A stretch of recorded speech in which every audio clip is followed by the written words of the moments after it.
Bien, en esta primera mesa, como he indicado, sostenibilidad y cuidado de los mayores, nos acompaña Aitor Pérez Arteche, que es diplomado en Educación Social, experto en Animación Sociocultural, posgrado en Educación Social, máster en Dirección de Empresas y posgrado en Innovación Social.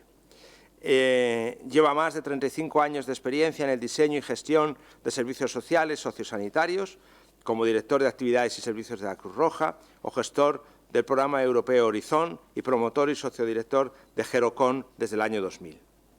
Desde este mismo año ha asesorado a más de un centenar de entidades públicas y privadas en materia de envejecimiento y con atención a la dependencia. Él nos hablará de la sostenibilidad económica, el cuidado de los mayores, análisis y perspectivas.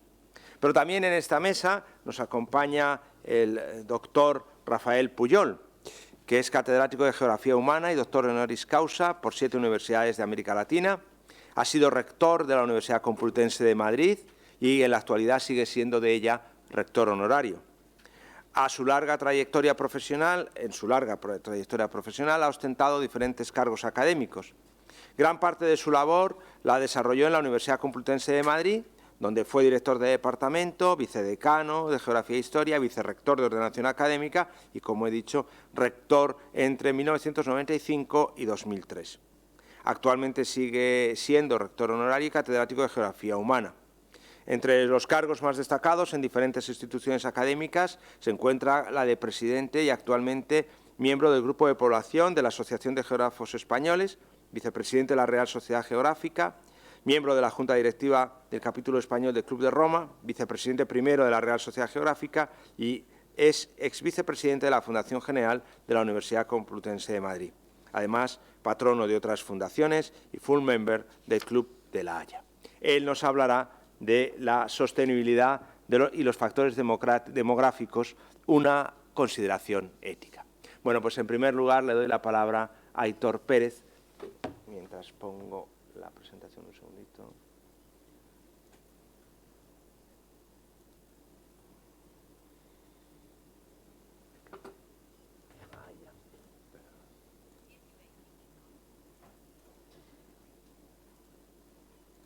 Bien, pues cuando quieras. Bueno, buenos días a todos, a todas, a los presentes y a los que estáis online. En principio, daros las gracias a Vallesol por haberme llamado y a la Universidad de Comillas. Y un detalle para un bilbaíno que hayáis esperado a la celebración de la Gabarra de la semana pasada para hacer la jornada. Esto es un detalle que os honra. Bueno, yo vengo a hablar de una mezcla, no sé, porque yo de ética, en mi época estudiantil era cuando se daba religión y la alternativa era la ética o religión, como si fueran enemigos virtuales. Entonces tampoco soy un experto y menos en un templo del saber como es la universidad para hablaros de ética, ¿no? Pero bueno, voy a tratar de trasladaros algunas reflexiones y en qué medida pues tiene esta dualidad entre el dinero, la sostenibilidad económica y lo que sería la ética, ¿no? Claro, yo como os digo que soy de religión, pues tampoco sabía, y me he ido a la RAE a ver lo que dice de la ética, ¿no? Entonces, bueno, hace 5 definiciones y yo me he quedado, no sé si he acertado equivocadamente, con la cuarta, que es el conjunto de normas morales que rigen la conducta de la persona en cualquier ámbito de la vida. Digo, pues ya está chupado. Claro, el problema es que hay tantas éticas como personas, incluso habrá personas que tienen en distintos momentos distintas éticas, lo cual pues hace todo esto un poco más complejo o más fácil, ¿no? Todo podemos llamarle ética, ¿no? Claro, hay una primera, cuando hablamos de cuidados y ética, la primera pregunta es si es ético cobrar por cuidar. Esto a alguno igual le da, Fran igual se pone a hiperventilar cuando hablamos de esto, ¿no? En un plano personal y sobre todo en un plano organizativo, ¿no? Y bueno, aquí quizás también hay que ver pues esta campaña que ha habido sobre la raíz de la pandemia cuando se ha cuestionado mucho en discursos demagógicos pues el tema del cuidado, los enriquecimientos de las empresas, en fin, todo este discurso que los que estáis en la batalla pues lo habéis sufrido en primera persona, ¿no? Quizás aquí esta es una primera pregunta, ¿no? Yo la respuesta, para que Fran esté tranquilo, yo creo que sí, creo que es ético y no es incompatible con la ética al cobrar por los cuidados, ¿no? Yo creo que venimos de un modelo donde los distintos agentes del cuidado, ¿no? El agente básico del cuidado siempre ha sido la familia, ¿no? Desde que naces y, sobre todo, pues 40 años atrás, pues era la familia, ¿no? Había primero porque los mayores pues no sobrevivían, lo que sobreviviremos ahora, y porque era el núcleo natural. Para los hijos, para los menores, pues era la familia la que te acogía, ¿no? Es decir, cuando fallecía una madre, pues automáticamente la familia acogía a ese huérfano, a esa huérfana, es decir, se establecían estos vínculos, ¿no? Esto ahora no vamos a entrar en cómo ha cambiado el concepto familiar, pero ha cambiado sustancialmente, la incorporación de la mujer al mercado laboral, en fin, todas estas cuestiones, ¿no? Había un segundo elemento que era muy importante, que era la comunidad, ¿no? Y yo aquí sí que creo que es importante, ayer en la cena además tuvimos un debate largo sobre el papel que jugaba la comunidad, que la comunidad son mis vecinos de Portal, ¿no? Es decir, hace años, en mi época de crío, pues no cerrabas las puertas de la casa, estaban abiertos, en zonas rurales todavía se mantiene. Es decir, yo tengo un caserío cerca de Bilbao, pues donde allí, en el bar del pueblo, pues es el centro social, y pues Joserra, que es un chaval con una discapacidad, pues a las 8 de la noche, cuando vuelve para casa, alguien le lleva el coche en casa. Cuando falta alguien, el panadero echan falta. Digamos que hay unas redes más ancestrales que en la ciudad se van perdiendo, ¿no? Y yo sí que creo que aquí puede haber un trabajo importante y desde los centros pueden jugar un papel importante, porque tenemos edificios bien ubicados que los tenéis ociosos la mitad del día, tenéis un montón de espacio que no utilizamos, hay un montón de profesionales allí que dejan el alma, pero tenemos un espacio, una ubicación, y yo no sé si podemos mejorar este enfoque comunitario, ¿no? Hace poco me contaban un detalle, había un WhatsApp, en un amigo que tenían un WhatsApp de vecinos, pues por temas de obras y tal, y en un momento dado una vecina dice, perdonad que ya sé que no es el foro ni el momento, pero alguien tiene un ibuprofeno. Entonces, de repente recibió 14 cajas, ¿no? Es decir, esto es un enfoque comunitario, es decir, vivimos en edificios donde gente con la que no nos saludamos, que no sabemos nada de su vida, ¿no? Igual podemos hacer algo tan sencillo como saber cómo se llaman, en aquellos casos de gente que tengamos con cierta fragilidad, que podamos estar un poco más atentos, que podamos tener contactos con hijos, ¿no? Yo aquí creo que puede haber un reto importante, ¿no? De hecho, se habla bastante del enfoque comunitario en las leyes de servicios sociales, ¿no? Y luego hay un tercer elemento en este primer agente que tiene que ver con el tercer sector. Yo no me refiero a la industria del tercer sector actual, ¿vale? Me refiero pues a los movimientos asociativos básicos en los barrios que eran muy típicos hace 40 años, que luego pues bueno, se han ido pervirtiendo, desvirtuando y ahora tenemos una gran industria del tercer sector, ¿no? Que bueno, pues es lamentable, pero vamos, este es un primer agente, ¿no? Hay un segundo agente que es el Estado, es el Gobierno, las comunidades autónomas, los municipios, quien queráis, ¿no? Digamos, lo que es sostenido con los impuestos públicos y lo que ofrece un servicio y un papel cada vez mayor, ¿no? Y luego un tercero que surge, ha existido siempre, pero de una manera mayoritaria, ha ido despegando, que es el mercado, ¿no? Es decir, estas empresas, como pues el caso de Vallesol, que prestan un servicio y a cambio reciben una remuneración, ¿no? Digamos que estos serían un poco los tres agentes que hay, ¿no? Un agente más cercano, lo que puede ser la familia, la comunidad y el tercer sector más apegado, las administraciones públicas del mercado, ¿no? Digamos que en un reparto no es proporcionalmente, seguro que no es así, pero nos puede hacer una idea donde el Estado juega un papel importante, sobre todo con la aprobación de la Ley de Dependencia en el año 2006, donde existe un mercado privado y donde hay una parte más cercana, ¿no? Digo que si, como decía Groucho Marx, si no os gustan estos números, tengo otros. Quiere decir que podemos jugar con los tamaños de los distintos agentes, pero esta puede ser una distribución, ¿no? Yo creo que en función de la situación demográfica, que luego la comentará seguro el doctor Puyol, y yo os haré algún apunte, yo no sé si esto puede ser sostenible, ¿no? Es decir, ahora mismo el Estado destina aproximadamente un 0,7 del PIB, una cosa así, un 0,8, y hablan de que habría que gastar el 2%. Yo soy de Bilbao y tenemos el dinero por castigo, pero decirme de dónde va a salir este 1,2 que sería necesario, ¿no? Es decir, estos recursos que habría que destinar para poder buscar un sistema totalmente público, ¿no? Puede ser que tengamos una evolución a un modelo, si queréis, más anglosajón, ¿no? Donde el mercado es el que tiene más peso, donde el tercer sector juega un papel, sobre todo para la gente que no tiene recursos, y luego el Estado tiene un papel residual, ¿no? Yo creo que esto no será el caso, ¿no? Y podría haber un tercer escenario, pues sería ya más propio quizás de países menos desarrollados, donde pues te buscas la vida como puedes con tu entorno, los que tienen dinero, que son pocos, tienen mercado, y el Estado sigue haciendo un papel pequeño. Esto insisto que son tres escenarios, puede haber más, puede haber menos, pero puede ser un poco la evolución hacia la que vamos, ¿no? Claro.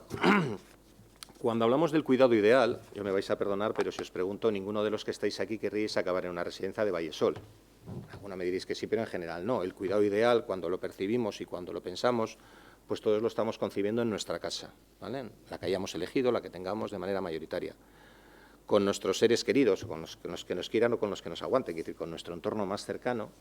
Y pues nos gustaría también con servicios, con cuidados profesionales, ¿no? Cuando alguien piensa, si lo pensamos honestamente, dice, no, yo quiero en mi casa, que vivo en el casco viejo de Bilbao, con la gente que me aguante cuando esté en este estado, y pues con los cuidados profesionales que requeriría, ¿no? Este sería un poco el modelo ideal. Pero claro, este es un modelo pues que estamos hablando de 5.000 a 10.000 euros, si lo hacemos correctamente, con personal contratado, servicios profesionales. Digamos que esto es un lujo al alcance de unos pocos, ¿no? Tenemos un cuidado externo, que este es un modelo donde sigo en mi casa, no tengo a mi familia, pues porque vive fuera o porque no tengo familia, tampoco tengo servicios profesionales y tengo a alguien que me ayuda, ¿no? Aquí veis que os he puesto, ha sido intencionado, que es una persona de otro color, porque en los cuidados se ha hecho una traslación. Venimos de un modelo patriarcal, donde es la familia, es la hija, la mujer, en femenino y singular, la que hasta ahora asumía estos cuidados, ¿vale? Y entonces se está produciendo, hemos una evolución de este modelo patriarcal a un modelo colonial, donde buscamos una persona, normalmente, por eso el otro color, de otro país, a la que encomendamos esta tarea. Pero no hemos conseguido ni la emancipación ni la liberación de la mujer. Es decir, lo que hemos hecho, hemos trasladado la mochila del modelo patriarcal al modelo colonial, ¿vale?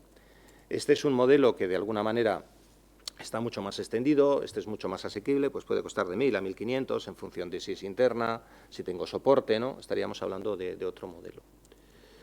Hay otro modelo que es el cuidado familiar, donde sigo en mi casa, estoy con la gente que me rodea, pero desgraciadamente estoy en singular y femenino, os digo, pues es mi mujer, es mi hija, alguien la que está asumiendo este rol de cuidado. No tengo servicios profesionales, tampoco tengo cuidadores externos, ¿vale? Este es un modelo que puede ser gratuito, en el sentido que no me cuesta, pues porque con los recursos que tenemos en casa sobrevivimos con la pensión, y pueda ser que el Estado nos dé 400 euros, que ya sabéis que tenemos una línea de prestaciones económicas para cuidados en entorno familiar, que lo contempla la independencia, y hay comunidades que abusan de ello, como la mía, la vasca, donde el 60 de dependientes pues están con este modelo, ¿no? A ver, no son modelos puros, quiero decir un poco para que veáis un poco los modelos. Y luego, por último, tendríamos lo que es la atención residencial, ¿no? Que en realidad, si lo pensamos fríamente, las residencias sois las industrias del cuidado, ¿no? Lo que hemos hecho es, hemos industrializado el proceso de cuidado, pues para tratar de hacer economías de escala, optimizaciones de costes y mejoras, ¿no? No estamos en nuestra casa, estamos en una casa más grande, con más servicios, pero no es nuestra casa. Esto también es importante porque no es lo mismo que estés en tu casa que en otra. No tengo a la familia y lo que sí que tengo pues son muchos profesionales que me atienden y me atienden bien, ¿no? Aquí tenemos una horquilla de precios, he puesto 2.000, pero hay residencias en este país por 1.200. Y os he puesto por arriba 4.000, pues puede haberlas de 5.000 en el caso vasco con los convenios laborales, ¿no? Digamos que es una horquilla de precio razonable. Claro, yo creo que aquí también, cuando estamos en casa, lo que tenemos es un bienestar moral o ético, ¿no? De alguna manera estamos haciendo lo que corresponde, lo que tenemos que hacer, ¿no? Pero, sin embargo, esto tiene como contrapeso la carga del cuidador, ¿no? Es decir, al final, el síndrome de burnout que tenemos quemado a la cuidadora principal, normalmente la hija o la mujer, ¿no?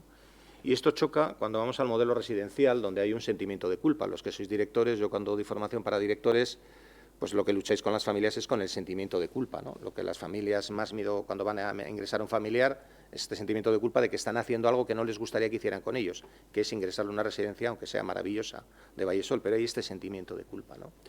Y, sin embargo, en la residencia, y este es el argumento que juega mucho a vuestro favor, es que el tiempo que la cuidadora tiene es un tiempo de calidad. Cuando María va a ver a su madre es un tiempo de mucha calidad, porque la madre está muy bien atendida y el tiempo que está con ella, es un tiempo de calidad donde pueden estar, pueden pasear, pueden estar, y digamos que es un tiempo, insisto, de mucha calidad, ¿no? Está este debate aquí, digamos, ético, ¿no? Claro, cuando hablamos de cómo pagar los cuidados, lo decía antes, ¿no? Aquí se aboga mucho por un modelo público, gratuito y universal, y pues lo firmamos todos los aquí presentes, pero insisto, ahora mismo estamos con el 0,7 del PIB, y si nos hace falta el 2%, parece difícil a priori. Bueno, hace poco se hizo para defensa. Os recuerdo que el año pasado, creo que ha sido, con el tema de Ucrania, de repente salió un 2% del PIB que se dedica a defensa. Pero no parece que van los tiros por ahí con el tema del cuidado, no parece. Por lo tanto, tenemos un modelo público, no es gratuito ahora mismo porque hay una parte de copago importante y tampoco es universal porque deja fuera a un porcentaje importante de población, ¿no? Claro, esto no puede ser público y luego me imagino que el doctor Puyol hará una reflexión mucho más profunda y seria que la mía sobre la sostenibilidad del estado de bienestar. Digamos que los pilares del estado de bienestar social son tres, ¿no? Las pensiones, la sanidad y la educación. Estos son los tres pilares que están consolidados desde hace años, mejorables, pero son tres pilares que nos hacen vivir, ¿no? También es parte del bienestar todo lo que tenga que ver con la dependencia y los servicios sociales. Es una parte, no son las tres patas, pero es una parte importante. Pero también hay otros muchos elementos, yo qué sé, la seguridad ciudadana, la defensa, la limpieza, las infraestructuras, ¿no? Todo esto, digamos que es lo que compone el estado de bienestar y se sostiene con las contribuciones de los ciudadanos de este país, ¿vale? Por eso un poco esta imagen me parece que está siempre ahí en una situación de extrema fragilidad, porque no llega para todo, ¿no? A mí no me gustaría ser político, les pongo a parir, pero es verdad que no me gustaría tener que andar haciendo estos equilibrios para ver con qué hilo te quedas, sobrevives, porque los recursos son limitados, ¿no? Y son limitados y lo van a ser más por una situación clara que tiene que ver con la pirámide poblacional, ¿no? Yo hace poco vi que dijeron que y que me corrija el doctor, que es que ahora no hay que hablar de pirámides, ¿no? Ahora hay que hablar de poblaciones donde van a ser rectangulares con una pequeña punta arriba, porque la gente nace y va a vivir mayoritariamente, todos los que nacen, pues van a llegar a una edad avanzada, ¿no? Pero bueno, si cogemos un poco estas proyecciones de población y hacemos un poco estas franjas, ¿no? Digamos, los que serían menos de 25 años, lo que sería la población activa y lo que sería población de más de 65, ¿no? Claro, aquí se ve un poco los tres problemas que hacen o que ponen en dificultad la sostenibilidad del estado de bienestar, ¿no? Es decir, en el año, esta proyección creo que es para el 43, pues se ve que hay una franja que va a ser muy estrecha de personas en edad activa que con los impuestos de su trabajo, sobre todo, van a tener que sostener a una población mayor muy voluminosa y a una población infantil y juvenil que va a ser menor, ¿no? La jugada sería intentar ver cómo podemos hacer esto mucho más cuadrado, ¿no? Entonces, una primera sería las políticas de natalidad. Yo invito aquí a todas las mujeres que estáis en edad a que adelante, a por 3 o 4, ¿no? Porque necesitamos de una inyección digamos, necesitamos aumentar la base de esta pirámide poblacional. Hay un segundo plano que sería intentar importar personal en edad activa que venga a trabajar a este país. Para eso tenemos que ser un país que sea atractivo y no lo somos en exceso. Más allá del turismo, la hostelería, los servicios y los cuidados, tampoco tenemos una capacidad de importar mucha gente. Aquí tienen que ver que a veces se cuestionan mucho las políticas, por ejemplo, de RGI con el tema de inmigrantes, ¿no? Es decir, el Gobierno vasco, por ejemplo, que yo soy muy crítico con ellos, hace una apuesta importante por dar muchas ayudas a inmigrantes que vienen, porque entiende que es una forma de reforzar esta parte de la población que con su trabajo y su esfuerzo pues hará que este estado de bienestar pueda ser sostenible, ¿no? Y luego hay una tercera política que es éticamente reprobable probablemente, que sería la exportación de viejos, ¿no? Es decir, bueno, pues cogemos y a la gente mayor, pues Alemania hizo algún experimento, a los dependientes alemanes era más barato y los mandaba a Polonia, ¿no? Hombre, nosotros igual Polonia no, pero imaginaros que si eres dependiente te vas a una residencia estas de Vallesola a México, te cuesta la mitad, suponiendo que cueste la mitad, y con lo que se ahorra el Estado, pues manda a la familia una semana de vacaciones a México. Modelo absurdo, quiero decir, ¿no? Pero que se producen movimientos migratorios de estos. En Benidorm hay unos 10.000, 15.000 vascos que residen de manera permanente todo el invierno. Bueno, cuando tienen problemas médicos se van al ambulatorio de Mondragón, pero viven ahí de manera permanente, ¿no? Yo no sé si aquí políticas de estas, decir, bueno, pues nos quitamos a los mayores, ¿no?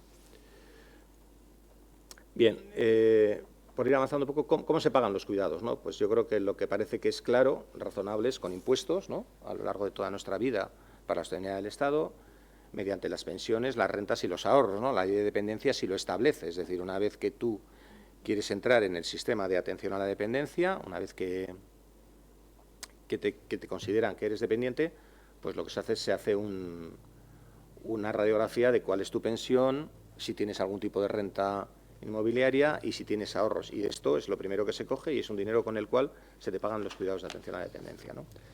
Claro, esta es la primera parte que insisto que es quizás la más fácil, la más razonable, ¿no? Claro, hay otras dos que habría que ver, ¿no? Sería el patrimonio y las aportaciones familiares. Claro, aquí surge otro debate también, si es ético o es justo, ¿no? Es decir, imaginaros a alguien, perfil de usuario que tenéis en una residencia vuestra, una mujer de 89 años, una expectativa de vida en la residencia de unos 3 años, ¿no? Aproximadamente 2-3 años que vienen a vivir de media, pues que esto tiene un coste de 70.000 euros, ¿no? Pongamos, 70.000, serían 35, un poco mucho, ¿no? 60.000 euros en una residencia de Vallesol. Con sus ahorros, imagínase que hace una aportación de 20.000, hay 40.000 que el Estado, de alguna manera, tiene que afrontar, ¿no? Es ético que esta mujer, el Estado ponga por ella los 40.000 euros y cuando fallezca sus hijos venden el patrimonio que tiene un valor de 500.000 euros, ¿no? En un momento, insisto, donde no tenemos un modelo que es gratuito, público y universal. No lo cuestiono, entenderme, por favor. O sea, decir que os pongo un ejemplo de una cierta de debates que hay, ¿no? Esto también pues, es un debate en la situación en la que estamos, pero por otra parte, insisto, he estado pagando impuestos toda mi vida, quizás el caso de los médicos es el más sangrante, ¿no? Es decir, si vivo en mi casa tengo derecho a una atención sanitaria donde me viene el médico, me viene la enfermera, y si estoy en una residencia, pues esta responsabilidad se la traslado a una entidad privada. Y en un escenario como el actual, donde no hay profesionales sanitarios, pues corro el riesgo de estar mal atendido en una residencia porque no hay profesionales sanitarios, ¿vale? Entonces, este también digamos que es otro debate entre, insisto, no sé si es la ética o la justicia, esto quizás tenéis que ser un poco el mundo de la universidad el que lo plantee, ¿no?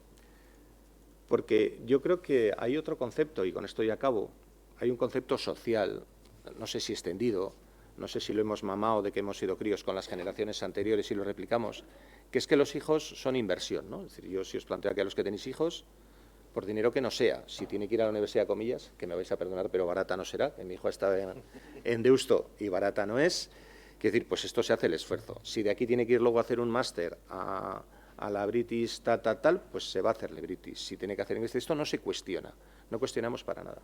Sin embargo, en el caso de las personas mayores hay un concepto economicista que es de amortización, es decir, el viejo ya está amortizado, ¿vale?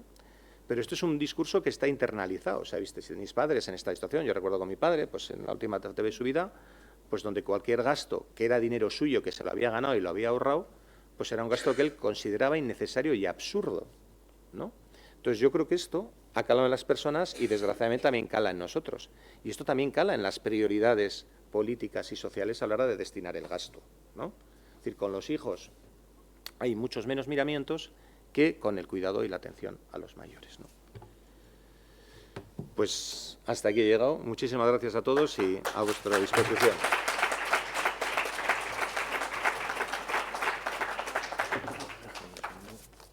Dale, Alex. No, espera, ya, quieto, que ya creo que ya puedo hacerlo, un segundito. Ya. Ok, vale. Bien, pues muchas gracias, Aitor, por tus reflexiones. Luego, en el rato que tenemos después para diálogo con los ponentes, podremos preguntar y todo lo necesario. Y ahora le doy la palabra al doctor Rafael Pujol para que nos hable de la sostenibilidad demográfica de la situación. Bien, muy buenos días ante todo y muchísimas gracias a Vallesol por la invitación. Son muchos los motivos que tengo para agradecer a Vallesol sus amabilidades y muchas gracias a la Universidad igualmente por la invitación. Yo creo que en mi intervención hay dos aspectos que son, por un lado, hablar de los factores demográficos y, en segundo lugar, hablar de los comportamientos éticos, ¿no? Yo me voy a centrar básicamente en la demografía de nuestras sociedades occidentales que presentan rasgos muy singulares y que se diferencian mucho de los que puedan tener otro tipo de sociedades, particularmente aquellas que denominamos sociedades en desarrollo. Y voy a defender que las sociedades occidentales presentan un modelo demográfico que, si no es completamente insostenible, sí es bastante preocupante y está pidiendo a gritos la existencia de medidas correctoras. La difícil situación demográfica por la que atravesamos tiene dos componentes. Por un lado, la bajísima fecundidad que ostentamos y, por otro lado, ese profundo proceso de envejecimiento al que estamos sometidos. Miren, la caída de la natalidad es un hecho universal. Pensamos que es privativo de nuestras sociedades, pero ya no es así. Piensen que, por ejemplo, a mediados del siglo pasado, más del 70% de los países tenían una tasa de natalidad igual o superior a 5 hijos por mujer y que tan solo un país estaba por debajo del umbral que permite la renovación de las generaciones, que, como saben perfectamente, son 2.1 hijo por mujer. Pues bien, las estimaciones para el quinquenio 2025 en el que nos encontramos ponen de manifiesto que solo 7 países tienen en estos momentos más de 5 hijos por mujer y que 97, que es prácticamente la mitad de los países del mundo, están en una situación que no les va a permitir renovar sus generaciones y que el conjunto de esos países representan 2/3 de los habitantes de la Tierra. Estos son datos poco conocidos pero enormemente significativos. Si el descenso de la fecundidad es un hecho general, en nuestras sociedades es un hecho totalmente preocupante. Piensen en el caso de España. En la etapa del baby boom, que es la que se alarga entre 1955 y 1975 aproximadamente, nacían al año 670.000 niños. Pues bien, los últimos datos correspondientes al año 2022 ponen de manifiesto que solo han nacido en el país 329.000, es decir, exactamente la mitad de los que nacían en los años 50 y 60 del siglo pasado.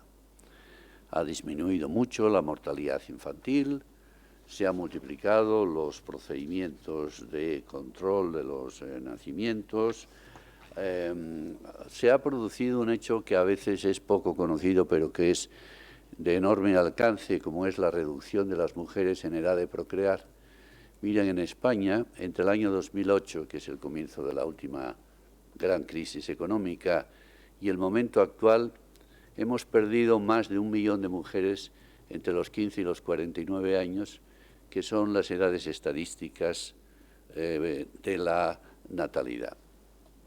A eso se añade una natalidad muy tardía, porque la edad media de tener el primer hijo en España está por encima en estos momentos de los 32 años, y tener el primer hijo a una edad tan tardía significa al final que el tamaño medio familiar se reduce. La disminución de los nacimientos se traduce en una disminución del número de jóvenes y, por reacción, en un incremento del envejecimiento. Una vez más, en España, los menores de 29 años han pasado de 15,5 millones en el año 2000 a 13,9 millones en 2022. Es decir, los jóvenes en España han perdido 1,6 millones. Déjenme ahora hablarles un poquito del envejecimiento, que es el fenómeno que yo creo que nos ocupa prioritariamente en esta sesión. Ya saben que se dice que junto con el cambio climático, la globalización, la revolución digital, el envejecimiento demográfico es ya uno de los grandes cambios y desafíos de la sociedad futura. Déjenme decirles que la población no envejece, lo hacen los individuos que la componen, pero por simple conveniencia hablamos de envejecimiento de la población cuando los individuos de la misma llegan a superar un determinado porcentaje a partir de una determinada edad. ¿Cuáles son esos porcentajes que definen el inicio de la vejez desde un punto de vista estadístico? 10-15%. ¿Cuál es el umbral que tradicionalmente empleamos como inicio, insisto, estadístico de la vejez? Los 65 años. Ahora bien, estos umbrales fijos, tengo que decirles que ya no nos satisfacen, porque una persona a los 65, a los 70 o incluso a los 75 años, ya no lo podemos considerar como una persona vieja desde muchos puntos de vista. Y permítame diferenciar lo que es el envejecimiento de lo que es la longevidad, porque son dos conceptos distintos que a veces se confunden. El envejecimiento es un concepto relativo. La población llega en un determinado porcentaje a superar una determinada edad. La longevidad es un concepto absoluto. Es, digamos, el número máximo de años que es capaz de vivir una determinada especie. Todas las especies, menos al parecer una especie de ser marino abisal en el que parece que se ha demostrado la inmortalidad, todas las demás especies son por el momento mortales, siendo la máxima longevidad alcanzada hasta este momento la lograda por una francesa llamada Jeanne Calment, que vivió 122 años, 5 meses y 10 días. Ese es el récord de la longevidad a escala planetaria. Por cierto que en estos momentos la longevidad de una persona viva la ostenta una española que vive en Olot, que ha alcanzado los 116 años. Probablemente dentro de poco ese límite de los 122 será superado, pero por muchos intentos que ha habido de intentar defender edades por encima de las que ha tenido Jean Calmet, estadísticamente no se ha logrado demostrar. Les decía que los 60 o los 65 años que a veces se utilizan como un umbral del envejecimiento ya no nos sirven. Y hay toda una serie de procedimientos que están siendo utilizados para definir actualmente el envejecimiento. Uno de ellos es el que se fundamenta en la esperanza media de vida al nacer. Y se dice en este sentido que el comienzo estadístico de la vejez sería aquella edad en la que a una persona le quedan 15 años de vida. De tal manera que, para poner un ejemplo, si las mujeres españolas tienen una esperanza media de vida de 86 años en estos momentos, si a esos 86 le restamos 15, la edad de comienzo estadístico de la vejez de esas mujeres serían los 71 años y no los 65. Por lo tanto, hay 6 años de ganancia respecto del criterio tradicional. Además, tiene la ventaja este umbral móvil que, a medida que va subiendo la esperanza media de vida, podemos ir subiendo el umbral estadístico de comienzo de la vejez. Otro procedimiento es utilizado por la Sociedad de Gerontología japonesa, que, utilizando diferentes indicadores, por ejemplo, la velocidad de la marcha de las personas, por ejemplo, la capacidad de agarre que tiene la mano de una persona mayor, han llegado a la conclusión de que hoy en día las personas que tienen entre 70 y 75 años equivalen a las que tenían 60 y 65 años, 20 años para atrás. De tal manera que podemos decir que en este tiempo hemos ganado aproximadamente toda una serie de años a la vida, y hemos añadido vida a los años. A la gente no hay que juzgarla por la edad cronológica que tiene, hay que juzgarla por sus capacidades biológicas y mentales, ¿no? Esa es la razón por la que, desde mi punto de vista, una persona como Biden sigue teniendo sentido que quiera optar a la presidencia, y las acusaciones que le dirige su oponente Trump, que es 5 minutos más joven que él, por otro lado, pues yo creo que no tiene ningún sentido. El No Te Presentes Joe, que es un grupo llamado Roots Action Organization, o el Biden for Resident, para la residencia, no para la presidencia, pues yo creo que no tienen ningún sentido. Además, hay que considerar que, independientemente de dónde situemos el umbral de partida, la vejez admite y hasta aconseja en estos momentos divisiones internas. La institución japonesa que les mencionaba, que de estos temas sabe mucho, ciertamente, hace una clasificación de la vejez en 3 categorías, ¿no? El primero es lo que ellos llaman la prevejez, de 65 a 74 años. La segunda es la vejez propiamente dicha, de 75 y más años. Y la tercera son los supermayores, por encima de los 90 años, entre los que, por cierto, hay cada vez más centenarios. Según la División de Población de las Naciones Unidas, en el año 2021 había en el mundo ya más de 621.000 centenarios. Independientemente de dónde queramos situar el umbral, yo estoy rompiendo una lanza por situarlo cada vez más arriba como comienzo estadístico de la vejez.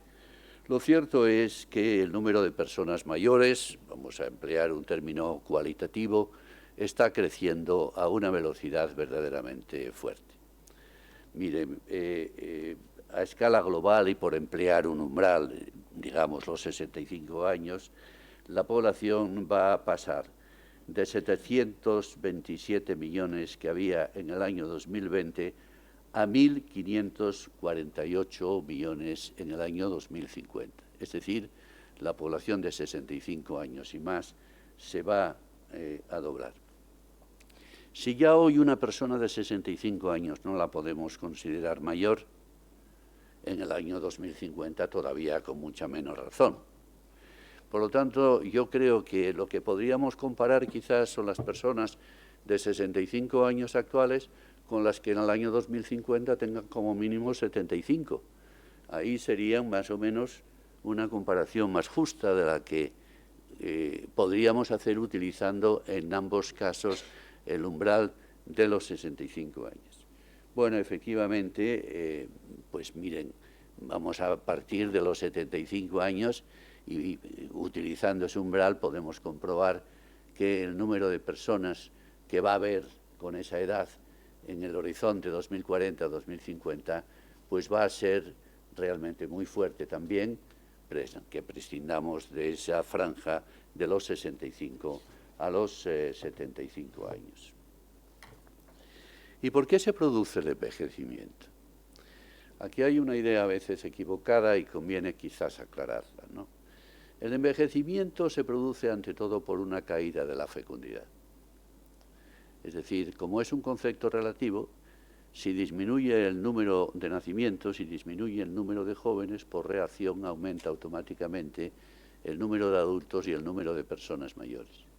Eso es el envejecimiento que llamamos por la base, quiero decir, por la base de la pirámide de edades. Después viene un segundo factor, que es el aumento de la longevidad, de tal manera que entonces sí que se produce un envejecimiento por la parte alta de la pirámide. ¿Cuál es el problema de nuestras sociedades en estos momentos? Que combinan las dos causas. Hemos disminuido mucho los nacimientos y hemos aumentado significativamente la longevidad, de tal manera que el envejecimiento de nuestras sociedades, al sumar la doble circunstancia, pues alcanza valores realmente fuertes. Estamos en una situación de inversión demográfica preocupante.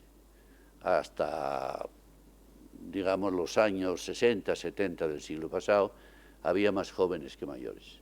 Hoy día ya hay más mayores que jóvenes, y cuando hablamos de sostenibilidad demográfica, no nos tenemos que centrar únicamente en las personas mayores, sino tenemos que centrarnos en los dos grandes grupos de edad de la pirámide de edades, por un lado los jóvenes y por otro lado los mayores. Permítanme decirles que además de este rasgo de crecimiento hay dos rasgos más que caracterizan el envejecimiento en nuestras sociedades y que a muchos efectos debemos de tener en cuenta. El primero es el acusado proceso de feminización del envejecimiento. Como todos ustedes sabrán, nacen más niños que niñas, eso es una ley estadística que no tiene excepciones. Nacen 105 o 106 niños por cada 100 niñas. Los sexos se vienen a igualar más o menos a los 50 años y a partir de los 50 años sigue habiendo más mujeres que varones porque la mortalidad afecta más al sexo masculino que al femenino. De tal manera que, por ejemplo, a los 65 años ya las mujeres están por encima de 100, teniendo ese valor 100 para los varones, y llega, pues, no sé, edades como por ejemplo a los 90 años, en donde puede haber en torno a los 230 mujeres por cada 100 varones aproximadamente.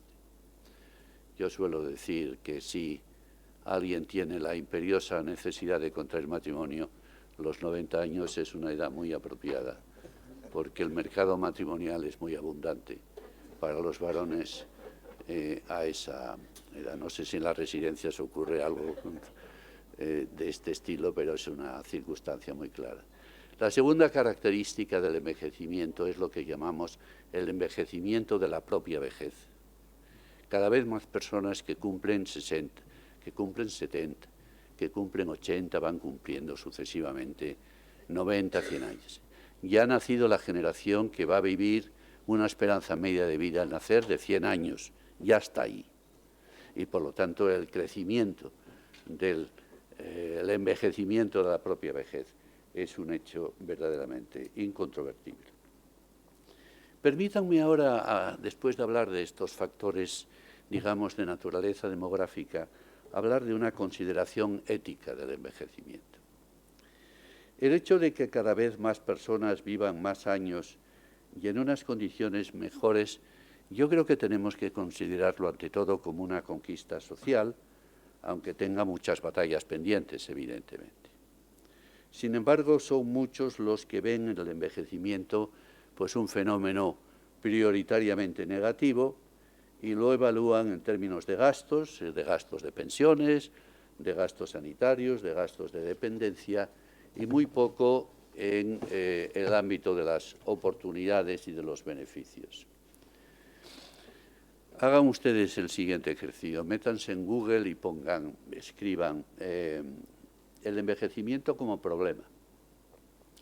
Yo he hecho el ejercicio hace unos días, cuando estaba preparando este texto, y me salían 34,3 millones de resultados. Y luego puse el envejecimiento como oportunidad, y me salían únicamente 9,6 millones de respuestas, ¿no? Por lo tanto, esto es claramente significativo de que muchas más personas ven el envejecimiento como un problema que como una oportunidad, ¿no? A mí no me gusta realmente hablar tanto de problema como de desafíos o de retos que realmente plantea el envejecimiento, ¿no? Yo creo que el envejecimiento ha sido objeto de toda una serie de obras literarias que se inscriben en el ámbito de lo que llamaríamos las distopías demográficas, ¿no?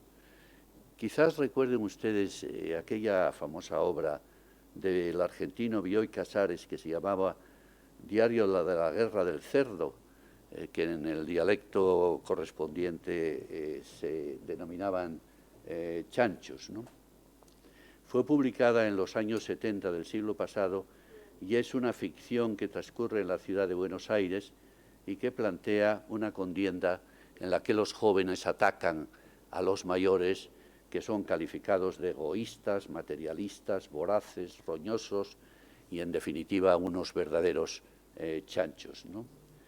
La muerte física es el objetivo final para estas pandillas de jóvenes que atacaban a los mayores y acusan estos jóvenes a los médicos como responsables que nos han llenado, dice Bioy Casares en un texto, de viejos inservibles.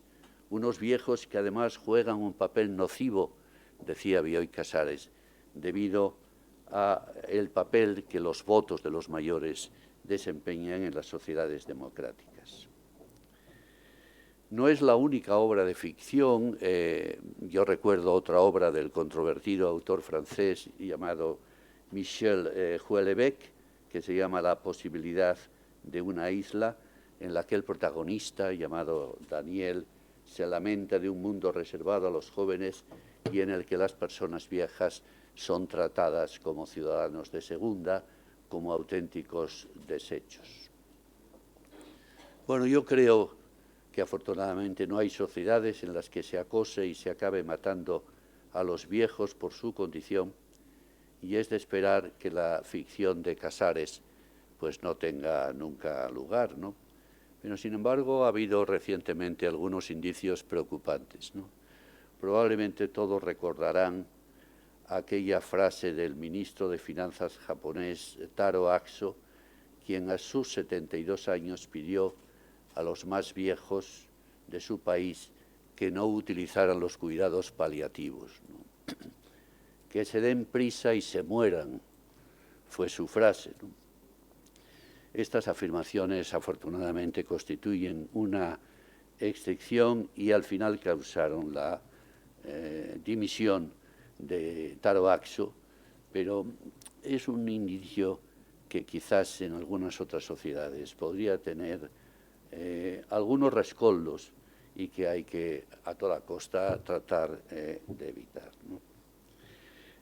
Trayendo estos ejemplos de distopías demográficas, lo que he querido es simplemente señalar la existencia de una cierta discriminación contra las personas mayores basada en estereotipos, en prejuicios, en falsas percepciones o en mitos infundados. Yo creo que existe un claro edadismo que es necesario que tratemos de evitar a toda costa. Ustedes saben que el edadismo es la marginación o exclusión que sufren los seres humanos por razón de su edad. Hay un edadismo contra los jóvenes, pero hay sobre todo un edadismo contra las personas mayores. A veces ese edadismo se refleja en la simple terminología. Deberíamos de evitar términos como el de anciano o los más coloquiales de vejete, vejestorio, o simplemente el de abuelo cuando se utiliza como sinónimo de los anteriores y no tiene un sentido de definir una relación de parentesco. Hay claramente un edadismo laboral contra las personas mayores que está fundamentado en una actitud descalificadora de sus posibilidades para desarrollar un determinado trabajo. Se dice ellos que son menos productivos, que están poco ilusionados, que poseen una salud más frágil, que resultan más caros, que no están actualizados y que quitan puestos de trabajo a los más jóvenes. Yo creo que esto no tiene ningún sentido, yo creo que no es cierto y además les podría dar a ustedes muchas estadísticas que ponen de manifiesto lo contrario. El edadismo laboral es una manifestación quizás la más expandida de lo que podríamos llamar el edadismo excluyente o invalidante, es decir, el que sostiene que a una determinada edad no se pueden hacer ciertas cosas, ¿no? Evidentemente, en algunos casos puede tener sentido. No podemos pedir a una persona de 70 años que haga los 100 metros litros en 10 segundos, evidentemente, ¿no? Pero hay muchas otras cosas que las personas mayores pueden hacer con la misma eficacia, con las mismas capacidades que una persona mucho más joven. Y a veces hasta las hacen mejores porque se acumulan conocimientos, se acumulan experiencias que sirven a esos efectos de una manera muy clara, ¿no? Y todavía hay un edadismo más sutil, pero igualmente vejatorio, llamado edadismo sobreprotector, que consiste en tratar a los mayores con un paternalismo desmedido, como si fueran niños pequeños o discapacitados mentales, con todo mi respeto, evidentemente, hacia este colectivo, ¿no? Hay personas que, llevadas sin duda por su buena voluntad, te hablan a gritos como si estuvieras sordo, te toman del brazo para cruzar la calle como si fueras cojo, o te advierten de un peligro hipotético como si fueras tonto, ¿no? Abuelo, tenga cuidado, no se vaya a caer, como si estuvieras escalando el Everest o subiendo a un patinete eléctrico, ¿no? Ciertamente la discriminación tiene muchos destinatarios, mujeres, inmigrantes, practicantes de un determinado credo o personas con una cierta inclinación sexual. Pero el acentuado proceso de envejecimiento agrega a los mayores al cuadro de honor de la marginación y les adjudica en él un lugar preferente. Y termino. ¿Y qué hacer ante una situación como la que acabo de definir y que si no he caracterizado de totalmente insostenible, sí al menos he definido como totalmente preocupante, ¿no? Yo creo que nuestras sociedades están pidiendo a gritos unas políticas demográficas que yo calificaría de integrales. Es decir, que deben de abarcar al menos las 3 o incluso diría las 4 grandes variables que hoy afectan a nuestra ciudadanía, ¿no? El primero es precisamente el tema de la natalidad. Necesitamos políticas de ayuda familiar que nos permitan mejorar esa situación que tenemos de 1,19 hijos por mujer, cuando lo que necesitamos son 2,1 para renovar generaciones, ¿no? Y ahí yo creo que tenías mucha razón al decir que eso al menos exige 2 cosas fundamentales. La primera es una voluntad decidida de los poderes públicos por acometer medidas o políticas de esta naturaleza. Las medidas cosméticas no sirven para nada, y desde luego una memoria económica suficiente para implementar algo que está perfectamente demostrado que resulta útil y de la que hay suficientes ejemplos que ponen de manifiesto que con esas medidas se puede mejorar, aunque sea unas décimas, la situación de la fecundidad, ¿no? Mis datos son que nosotros en temas de ayudas sociales dedicamos el 1,3% del PIB y que, por ejemplo, Francia dedica el 3,5%. Y que Suecia dedica prácticamente un porcentaje similar. Por lo tanto, ya no el 2%, Francia está dedicando el 3,5%.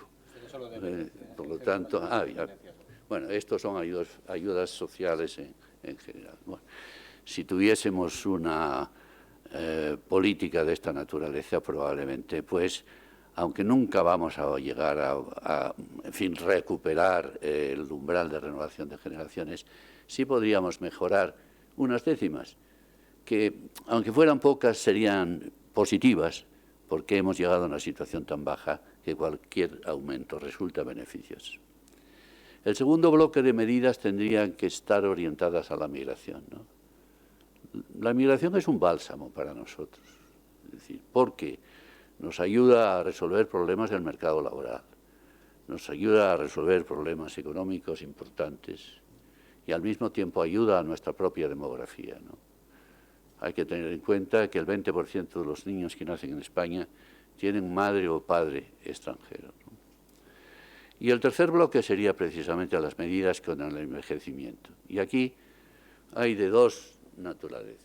Por un lado, hay que establecer medidas que permitan a las personas mayores afrontar los grandes desafíos que antes mencionaba, que son el desafío de las pensiones, el desafío de los gastos sanitarios y el desafío de la dependencia, pero al mismo tiempo habría que intentar una prolongación de la vida laboral mayor de la que tenemos. No tiene ningún sentido que hay mucha gente que se jubile a los 50 y tantos años, cuando la esperanza media de vida está en 80 y tanto para varones como para mujeres.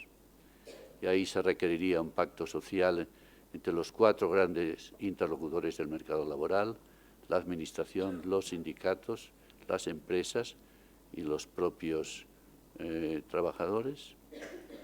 Y también, pues, hay que aprovechar todas las ventajas sin convertir la actividad en una actividad pura y exclusivamente mercantil, de lo que ya conocemos con el nombre de la Silver Economy, que viene a satisfacer necesidades específicas o servicios demandados por la población mayor, entre ellos los servicios residenciales, los servicios de asistencia médica, los servicios farmacéuticos y tantos otros como necesitan las personas mayores. Y por último, aunque yo sé que esto es muy difícil de resolver, la cuarta medida que debería de tener esa política demográfica integral sería la derivada del fortísimo despoblamiento que sufren nuestras zonas rurales. Ahí no caben milagros, pero sí que habrían algunas mejoras que habría que intentar. Y nada más, muchísimas gracias.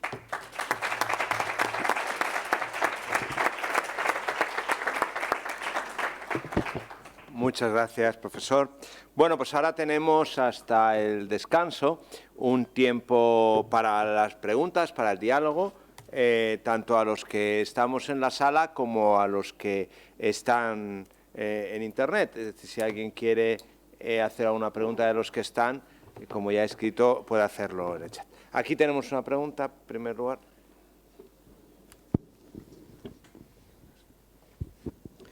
Bueno, muchas gracias. En primer lugar, mi felicitación hacia la mesa. Ha sido un verdadero placer escucharos, de verdad, un privilegio. Yo soy el doctor José Luis Vaquero y represento a OAFI y a ECOSAR, porque soy paciente, y me gustaría incluir esta variable, ¿no? Hablando en una mesa en la que se habla de sostenibilidad, yo creo que hay 3 cifras muy fáciles de memorizar, ¿no? Más del 60% de las personas que tienen más de 60 años tienen más de una enfermedad crónica.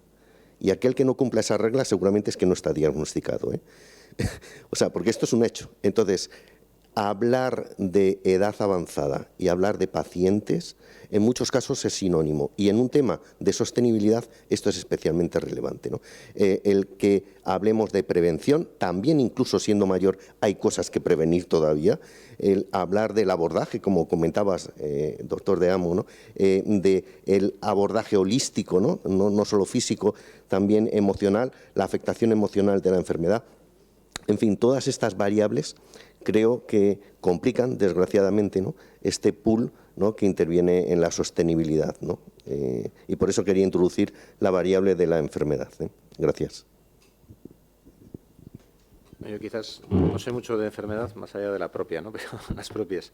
Sí es verdad que con el tema de la cronicidad se están planteando estrategias de la cronicidad, ¿no? Yo recuerdo el gobierno vasco, una etapa con un consejero que, bueno, esta fue parte de la obsesión, ¿no? Sobre todo, pues, un poco este diagnóstico, ¿no? Pacientes mayores de 65 y el diseño de una estrategia de la cronicidad, ¿no? Donde, bueno, pues en qué medida podemos, por un lado, empoderar al propio paciente para evitar que sea, ¿no? Porque luego había un dato, que esto seguro que lo tienes más fresco, que es el mayor consumo de servicios sanitarios se produce en los últimos meses de vida, no recuerdo el dato, ¿no? Claro, si supiéramos cuál es la fecha, pues igual se podría hacer un pacto donde, oye, mira, prefiero que no me tratéis y prefiero acabar mi vida estos 6 meses antes, ¿no? Es decir, un debate ético también, ¿no? Pero es verdad que con el incremento de la edad se produce un incremento exponencial del gasto sanitario. Y esto es también lo que de alguna manera descompensa el sostenimiento del estado de bienestar, porque con una sociedad más envejecida se dispara el consumo del gasto sanitario. Entonces, yo creo que las estrategias de cronicidad, algunas de las que se plantean, van por ahí, en qué medida se puede reducir con estrategias definidas para enfermos crónicos. Si me permites, añadiría que efectivamente estoy completamente de acuerdo, pero que lo aguantamos mejor. Es decir, lo que tenemos es una mala salud de hierro.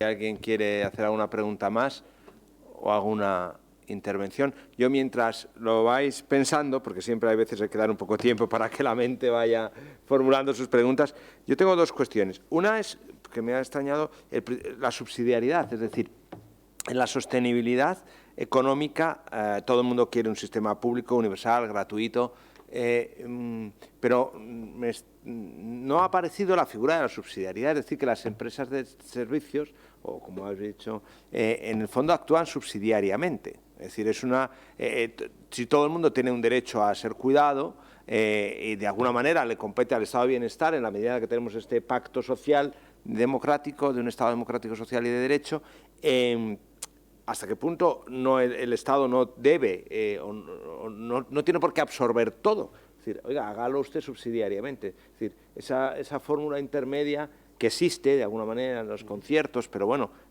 yo creo que es más justo porque además es más autónomo, es decir, permite a la gente escoger más que todo lo que sea individualizar las cosas en entidades menores, individualiza un poco más. Eso por una parte que quería yo comentar, a ver qué te parece, por qué no se aplica o no se hacen más políticas subsidiarias. Y luego la segunda es más bien una reflexión de filósofo más que una pregunta, pero ambos habéis hablado de la sostenibilidad, evidentemente económica, demográfica, de la necesidad de unas políticas de natalidad, pero en el fondo casi esa natalidad o esas políticas demográficas integrales las hacemos en función O sea, son un poco utilitaristas. Es decir, bueno, para que el sistema funcione necesitamos hijos. No porque el hijo sea un bien en sí mismo, no es porque la vida sea un valor en sí mismo, que lo es, y la vida humana un valor en sí mismo, sino que más bien hablamos de ella y decimos, bueno, pues para que nos mantengan a nosotros, que ya llevamos una edad que... Es decir, que convertimos un poco, o a lo mejor es en el lenguaje popular y no la idea, pero también es verdad que culturalmente eso va calando y que culturalmente tenemos una dificultad, a mi juicio, filosófica, que es que al mismo tiempo que reclamamos población y natalidad y sostenibilidad en los sistemas demográficos, nos encontramos con mensajes ecológicos, es decir, que la vida humana, vivir es contaminar, que dice algún autor, que la especie humana es una especie invasora que ya llegaba a más de 8.000 millones y debe ser corregido esa población. O sea, yo creo, esto es más que una pregunta, es una reflexión de filósofo, pero lo de sostenibilidad sí. No sé si queréis alguno.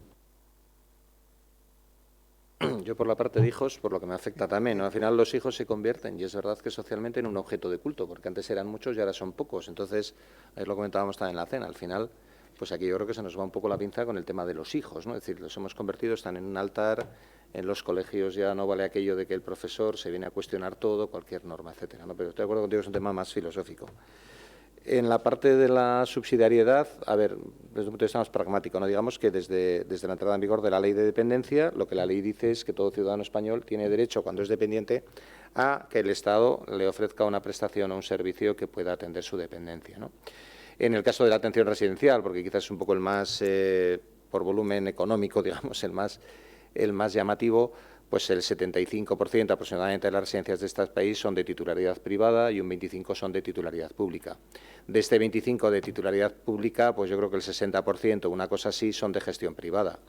Y lo son, entre otras cosas, porque es mucho más barato. Aquí lo que pasa es que ya tenemos otro debate que podemos abrir, que es muy profundo, sobre si el servicio tiene que ser prestado por funcionarios. Bueno, pues aquí había un debate donde incluso con la pandemia también se planteó, ¿no?, que en los centros públicos, pues que el virus no había entrado, y como si el virus diferenciaba entre funcionario y no funcionario, ¿no? Hay un debate, pero en cuanto a la prestación, digamos que esto es lo que hay, ¿no? Digamos que el 75% de la red de residencias es de titularidad y gestión privada, ¿no?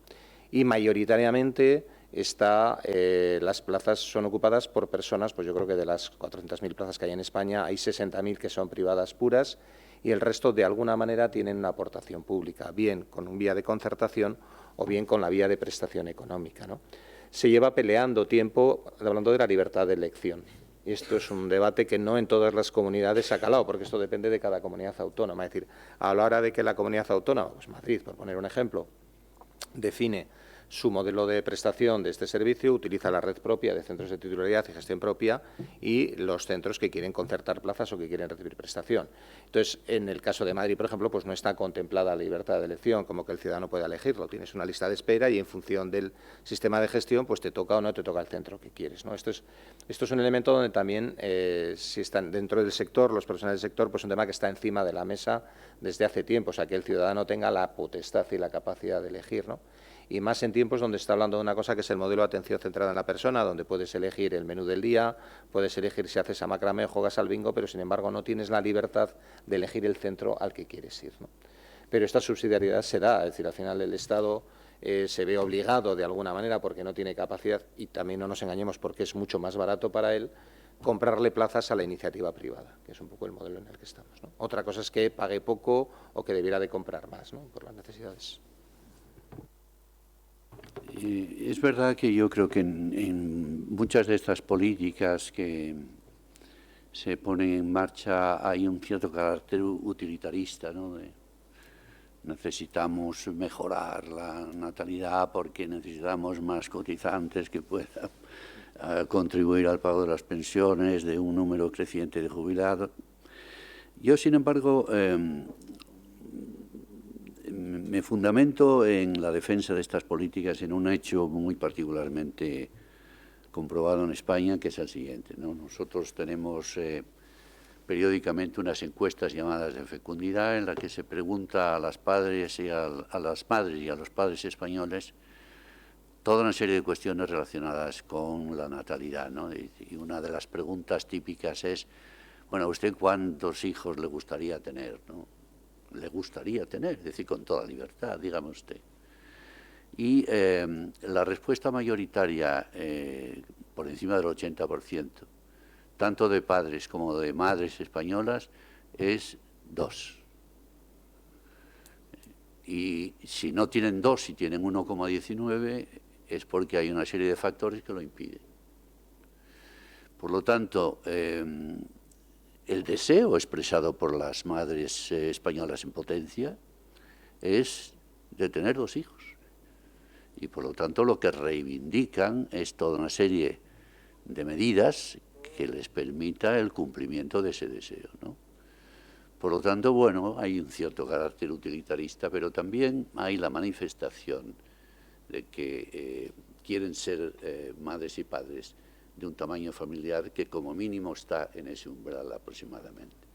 Entonces, eso es un argumento que yo siempre utilizo para justificar de alguna forma la existencia de políticas de este tipo.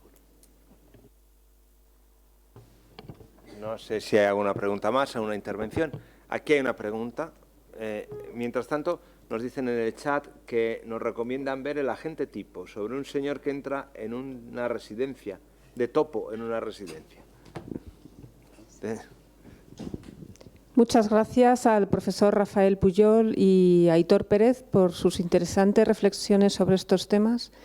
Quería plantear una cuestión relacionada con los aspectos demográficos y el cuidado de las personas. En concreto, quería preguntarle al profesor Pujol sobre cómo considera que va a influir en los próximos años nuestra situación demográfica para el cuidado de las personas mayores, dado que el cuidado de las personas mayores lo hacen las personas, bien sea en los distintos modelos que Aitor nos explicaba, en el domicilio, en las residencias. ¿Hasta qué punto el cambio en la población, la reducción del número de personas jóvenes que hay en la sociedad, va a afectar de manera directa en ese cuidado de las personas mayores? Muchas gracias. Pues es una pregunta muy interesante. Vamos a ver, el viejo modelo de lo que los demógrafos llamamos la mujer sándwich está disminuyendo, ¿no?, a marchas forzadas, ¿no? La mujer sándwich es esa mujer entre 50 y tantos años que se ocupa, por un lado, de hijos que todavía pueden vivir en el hogar paterno, materno, ¿no?, y que no los echan en la Guardia Civil hasta una edad bastante avanzada, y se tiene que ocupar al mismo tiempo de sus mayores, ¿no?, de su padre, de su madre o de los de su marido, ¿no?, y que además trabaja a veces, ¿no?, con lo cual a esa mujer, la llamada mujer sándwich, que está entre 2 generaciones atendiendo a ambas, habría que hacerle un monumento, ¿no? Yo creo que eso va a ir disminuyendo, porque el modelo de atención, como sabemos en España, está muy fundamentado todavía, desgraciadamente, en la familia, ¿no? Los poderes públicos no han dado el do de pecho todavía lo suficiente en la atención de las personas mayores, ¿no? Yo creo que no vamos a tener más remedio que recurrir, como ya está sucediendo, a la migración, ¿no? Una buena parte de los cuidadores hoy de mayores son inmigrantes. Lo que tenemos que procurar es darles la formación adecuada a esas personas. Nosotros, en la universidad donde yo estoy ahora, en UNIR, tenemos una institución que llamamos supercuidadores. Bueno, pues damos formación online, porque somos una universidad 100% online, a las personas que tienen la pretensión de cuidarlos, ¿no? Y les damos, pues, en fin, rudimentos suficientes como para que esa atención, ese cuidado, se realice en buenas condiciones. Por lo tanto, yo creo que hay un nicho para los trabajadores extranjeros importante, y yo creo que ese nicho va a crecer. Y ojalá crezca, porque es que no vamos a tener más remedio que tirar de esas personas ante la inexistencia de suficientes recursos humanos internos para esa labor tan fundamental, ¿no? Bueno, pues al mismo tiempo, evidentemente, las residencias tienen que crecer, eso va a ser inevitable, tanto las públicas como las privadas, ¿no? Porque el número de personas que van a necesitar de esas atenciones, pues en fin, aunque las personas vivan más años y cada vez en mejores condiciones, pues desgraciadamente va a aumentar. Contra la dependencia se están haciendo verdaderamente progresos importantes, pero eso no va a evitar que crezca el número de dependientes, al aumentar el número de personas que se acumularán en la parte alta de la pirámide. Pero vamos, la respuesta prioritaria que yo daría a esa interesante pregunta es: tendremos que tirar de la inmigración.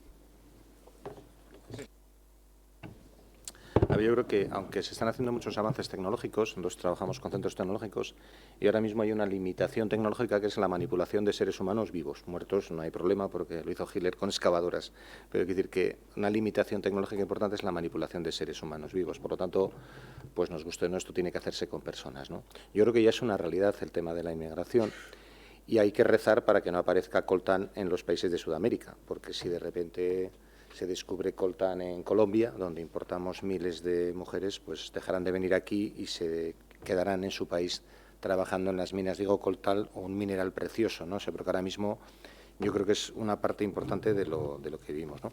Y luego yo creo que hay una campaña que estamos trabajando que tiene que ver con la profesionalización, porque claro, una parte importante de estas cuidadoras son estas cuidadoras no profesionales que están trabajando en las casas. Entonces yo creo que hay que, sobre todo porque los centros tenemos problemas ya de personal, tenemos muchos problemas de personal cualificado y formado.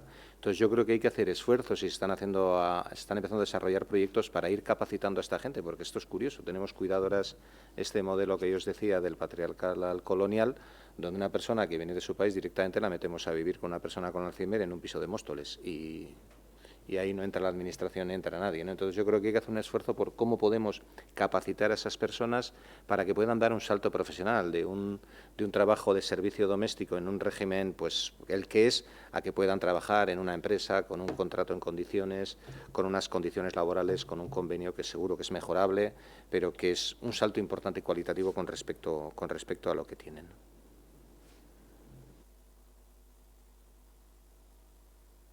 Bien. No sé si queda alguna intervención, alguna pregunta.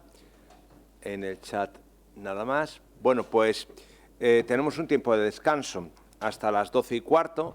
Tenemos ahora un tiempo de descanso. Tenemos en la cafetería un café aquí debajo, aquí preparado, ¿vale? Y a los que están en internet, pues los citamos ahora a las 12:15.